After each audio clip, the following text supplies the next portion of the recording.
মন্দিরের উদ্বোধনের দিনক্ষণ স্থির হতেই বদলে গিয়েছিল দীঘার পরিবেশ। মন্দিরের দ্বার উদ্ঘাটন হতেই তার সরাসরি প্রভাব পড়েছে সৈকত নগরীর পর্যটনে। দীঘায় জগন্নাথ ধাম খুশির বার্তা নিয়ে এসেছে হোটেল মালিকদের কাছে। শুধু রাজ্য থেকেই নয়, হোটেল বুকিং হচ্ছে দেশের বিভিন্ন প্রান্ত থেকে। পর্যটক তো প্রচুর আসছে, অনেক গেস্ট এসছে। আমরা রুম দিতে পারিনি, রুম ভর্তির কারণে আমরা রুম দিতে পারিনি। তো আশা করছি যেরকম আমাদের ফাঁকা হবে সেরকম আমরা রুম দিতে থাকবো।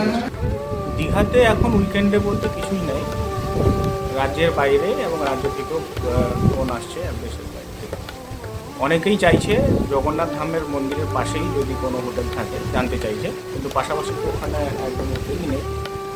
তো আমাদের বুকিং ভালোভাবেই আসছে।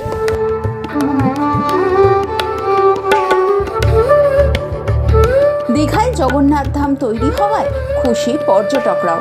ভালো লাগছে, খুবই ভালো লাগছে। যারা আসবে তাদেরও ভালো লাগবে, তারাও আনন্দ পাবে, দেখতেও ভালো লাগবে। মন্দিরটাও খুব হেভি বানিয়েছে, খুব সুন্দর বানিয়েছে। ধন্যবাদ এইটার জন্য।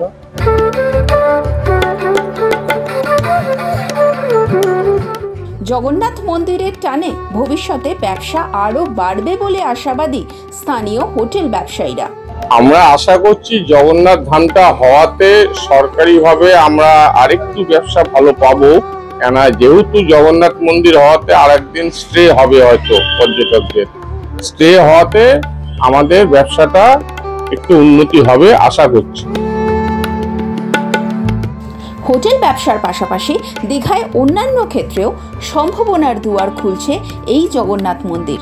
ব্যবসায় বলতে গেলে খুবই সবার মুখে হাসি আসবে, হাসি ফুটবে। তবে যে পরিমাণ লোক থাকতো, এখন লোকের সংখ্যাটা আরো ধীরে ধীরে বাড়বে।